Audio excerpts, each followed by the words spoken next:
Hey everybody, this is the Advanced Algebra Trig Pre-Calc video on section 3.2, which is Exponential and Logistical Modeling. Alright, so we're going to look at the percentage rule and exponential functions. Now, I'm not sure much I'm going to actually get into the percentage rule because I am really big on building on what you already know. So you guys know things about exponential functions, alright? So if I'm looking at an exponential function, because we're going to end up looking at growth and decay models, all right, now I'll actually start with growth and decay models. So if I want to look at something with an exponential growth versus an exponential decay. All right. All right, so let's look at like graphs, okay? So let's just say that we're actually starting with a real life problem, and I'm going to start with, let's say we're starting with 5 in each of these, all right? So say I'm starting with 5 in each of them, and I'm actually starting with an exponential growth. Now, exponential growth, as our x's get bigger, our y's are going to also get bigger because they're going to get bigger. So it's going to look something like this, right? Now, just know that this could continue on like in this direction because it's on a graphics calculator, it's going to keep going in the negative direction. Now, an exponential decay is going to do something like this. So again, it would be something like that whenever I'm going up like that. So I'll extend that. It'll be something like this, and here it's going to be something like that if I extend these out, right? But in our real life situations, you guys, we only look at this, right? Because we always look at positive x's. Positive ones, okay? So then my question would be, okay, what kind of growth, what does it have, okay? So on each of these we have y equals a times b raised to the x. A is going to be what we start with, or our initial value. Now, that initial value is always 0 and then a, which makes sense because if I put 0 in for x, b to the 0 is 1. 1 times a is a. Right, so my y is always going to be a, so it's always my initial value. So I know in both of these, my initial value, I gave you one as 5. Now, if I want an exponential growth, what kind of b value would I need to grow? Well, if you think about it, I would need to get bigger. So I would have to be multiplying. So what kind of number am I multiplying by? I would multiply by a number greater than 1 in order to get a number greater than 1. So my b has to be greater than 1. So for example, if I had 3 to the x, boom, that's an exponential growth. Now, what kind of b value would I need in order for it to decay? Well, these are, I like to use the CPM stuff, you guys. The b is the multiplier. What do I have to multiply by? Well, I have to multiply by a number that's greater than 0 and less than 1. So something maybe like 1/3 raised to the x. That would be an exponential decay. All right? Now, there are different formulas that they use, and I try not to use too many formulas because I don't want you guys to have to memorize things. But one of them is a population growth model, or it could be a population decay. I really don't care which one it is, but I'm going to tell you right now, the book gives me a formula, which back in the day I'd use, but you guys don't need that, okay? All you need to know is your knowledge of exponential functions, and it's y equals a times b to the x, where a is our initial value, and b is our multiplier. And again, if we start with something at 5, and I want to make it bigger, I have to multiply by numbers bigger than 1. And that multiplier would be multiplied x times. And if I want to see it smaller, I'd have to multiply by a number less than 1. All right? So here's my first group of questions, not giving you the population growth that they have like up here as far as the percentage rule, because I don't really care, you guys, and you're going to be fine. Okay, we're going to decide if each of the following is a growth or decay. So this will be my first group.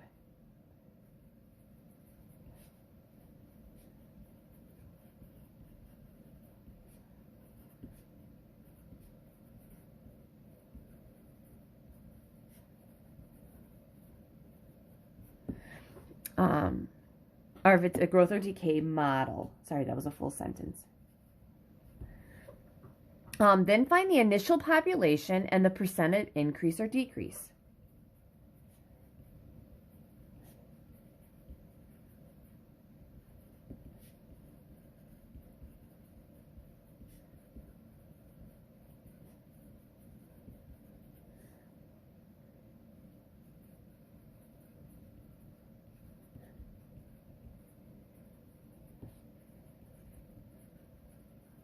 All right, and I put in parentheses value because we call it the initial value.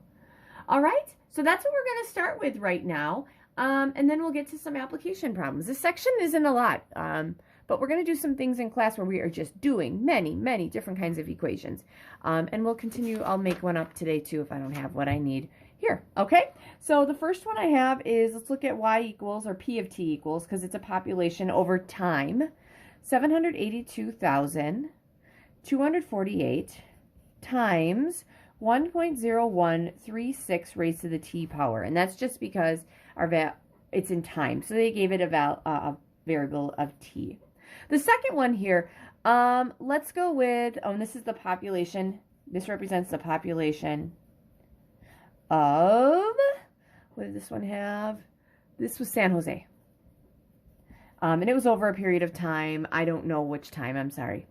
And then this one, P of t, is going to equal, this is 1,203,368 times 0.9858 raised to the t.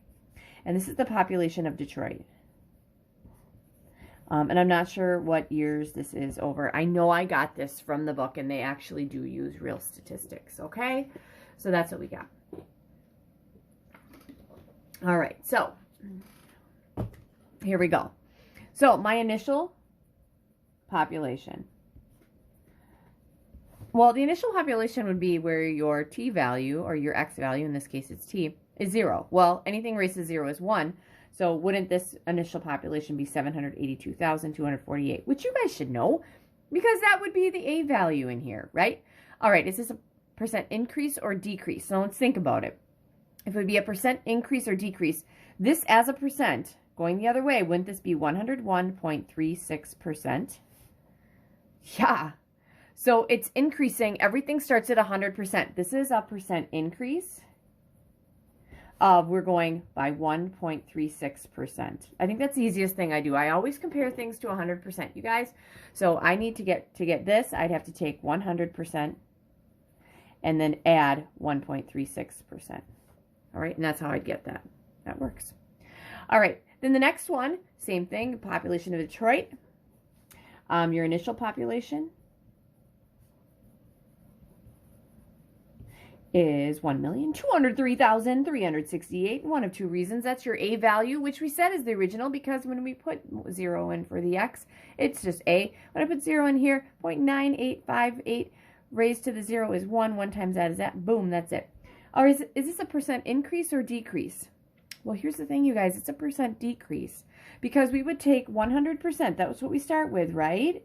And we would have to subtract 98.58%, right?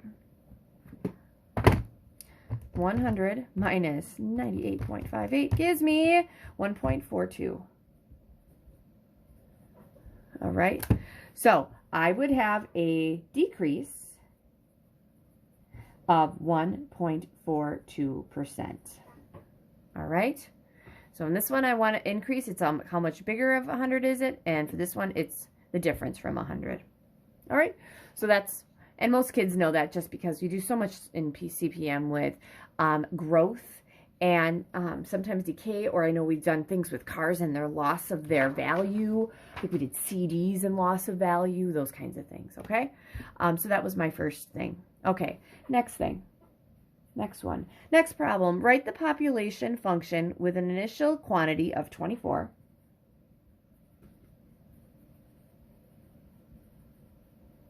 I'm going to say population exponential function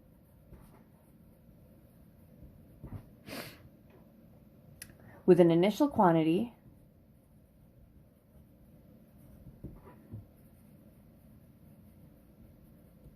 of 24 and a growth rate of 5%.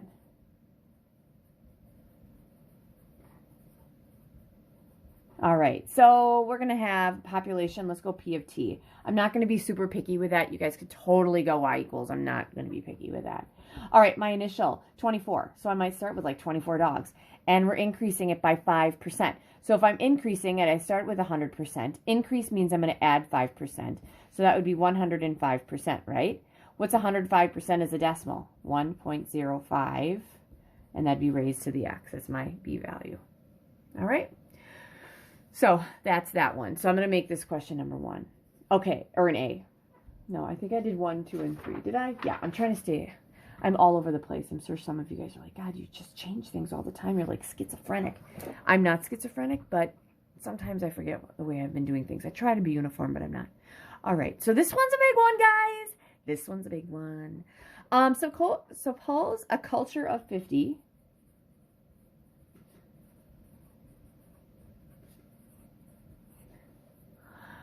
is put into a dish and triples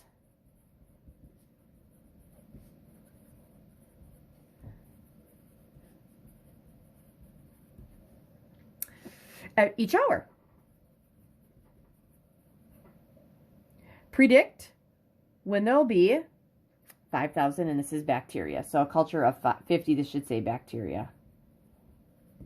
Predict when there will be 500,000 bacteria.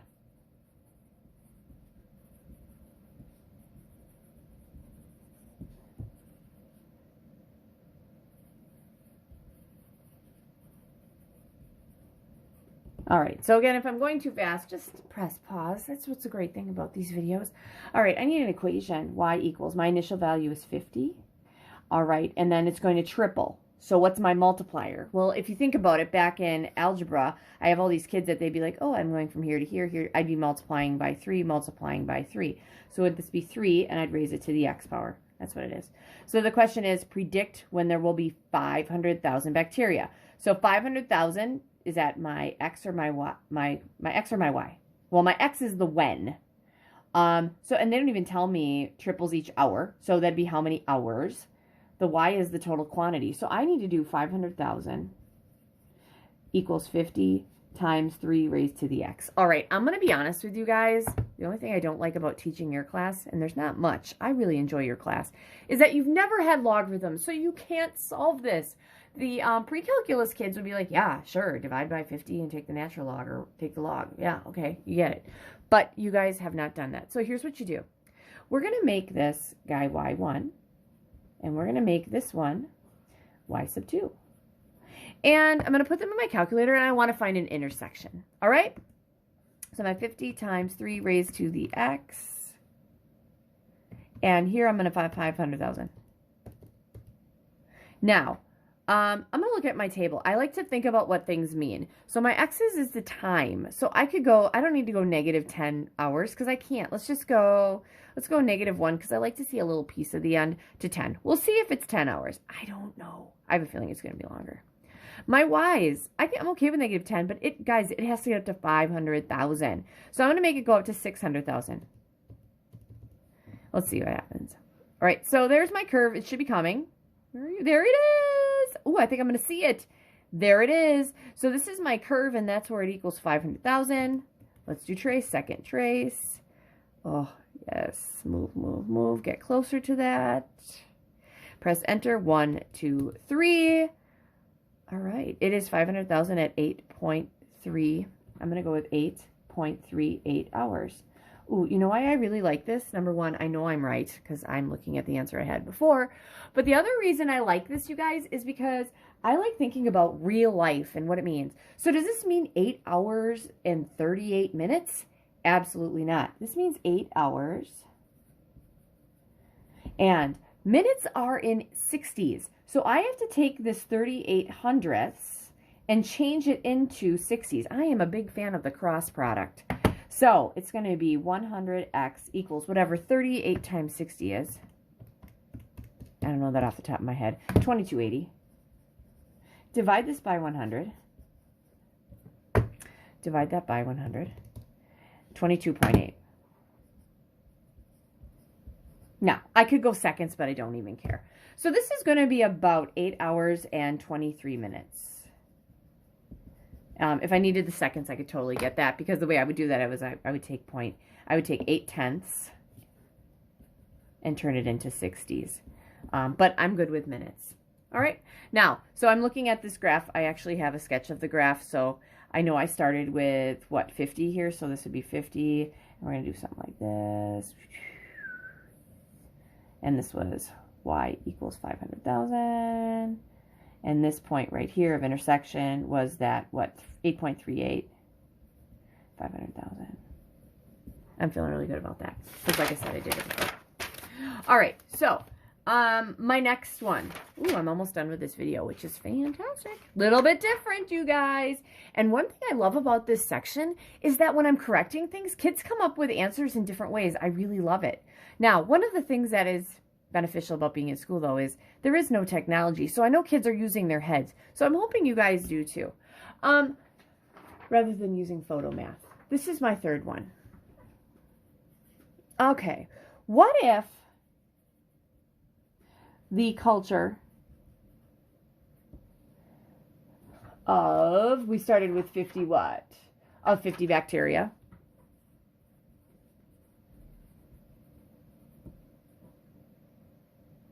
Triples every 5 minutes.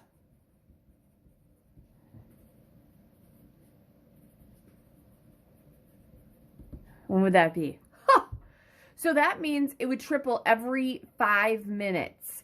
And X is going to represent minutes, okay? So here we go. Let's do this. We're going to say Y is going to equal the number of bacteria. And X is going to be equal the number of minutes. Okay? All right, so here we go.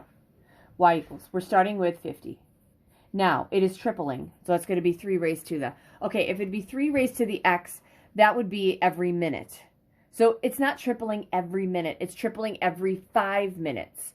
So what would this, if you think about it, it would have to be every 5 minutes. It'd be like per 5 minutes. It's tripling every per 5. So let's think about it. If my X is 5, it would be 5 minutes. Wouldn't it triple after 5? Yeah, so that would be 1 tripling time. And then it's going to triple after 10 minutes, okay, again, so that would have to be 10. This is the only thing where it gets a little tricky sometimes. Okay, so again, that's my equation. Just because it's not every minute, it's every 5 minutes. All right, so here's what we're going to do. Same thing here. I'm going to leave the second one alone. It's 50 times 3 raised to the X divided by 5 power. Yep, and then I'm going to do a zoom 6. Ooh, I didn't want to do that. Sorry. You can see my graph right there. Because it starts at 50, so I definitely have to be up to 50. I know I'm going to leave my X's alone. I'm going to make this -1. I don't need too much of the back end of this graph. I'm going to leave it at 10. We'll see what happens there. I'll change it if I have to. I know that my Y's have to go up to at least 500,000 because that's what the question was. What if it triples every 5 minutes and we want to know when it's 500? So you can even put, when will there be 500,000 bacteria? Because this is just a follow-up question. All right, so I'm going to go up to 600,000. Graph this guy. All right, so where is my little... Ooh, I feel like... Make sure I get this right. So I'm not seeing my exponential at all. So I'm feeling okay about, like, I actually have this. Let's look at my table. So it starts at 50, 60. It looks like it's actually quite small, right? So there's a big difference there. So I'm going to make this go up to 1,000. Let's just see what happens. Oh, there, I see it.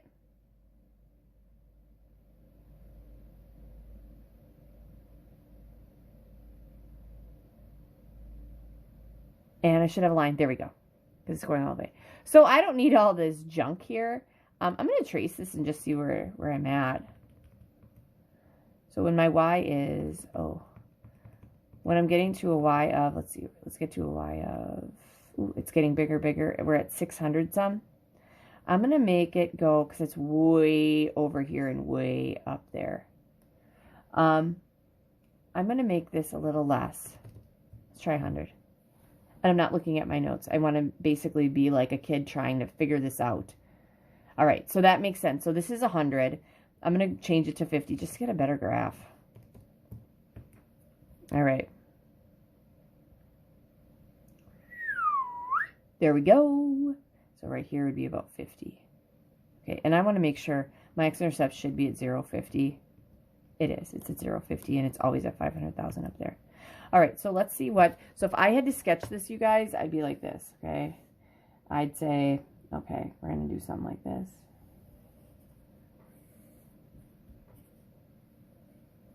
And my window is from -1 to 50 and -10 to 600,000. All right, not the best point in the world. We're going to find this one. Second trace 5. All right, here we go. Let's move that flashy box over.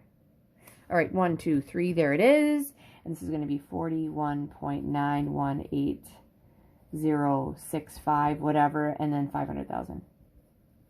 Now, what this means is it's 41.91 minutes. Make sense? So if I was okay with just to the nearest minute, you guys, it would be about 42 minutes. But I'm going to find out how many seconds. All right, so same thing as before. We're going to go with 91 over 100 equals x over 60. Lots of kids just know you're going to take 91 times 60 divided by 100. 51.4 or 54.6.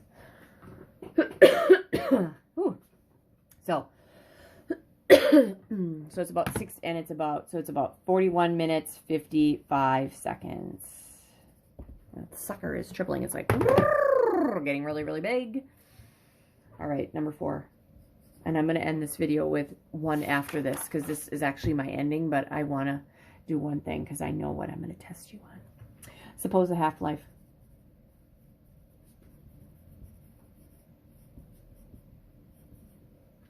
Of a substance is 10 days.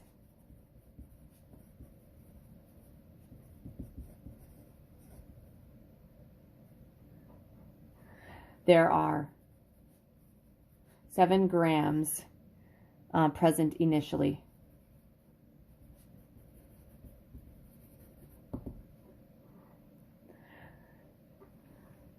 Find the time when there will be 1 gram left.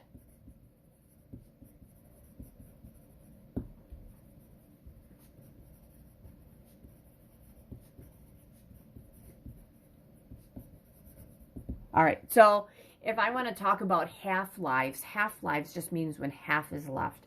So if you think about a piece of pie, I'd have, let's say, we eat half of it every 2 hours. That's why I eat a lot of pie. So half of it, so I'd have half, so there's half left, and then I'd cut half, and then there's a fourth left, and then I go half, and then there'd be, what, an eighth left? So half-life just means there's half as much each time. So if it's half as much each time, aren't I not like dividing by 2?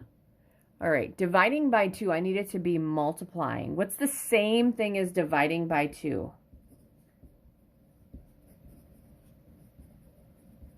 Multiplying by 1/2. So that's my multiplier, you guys. It's my B value.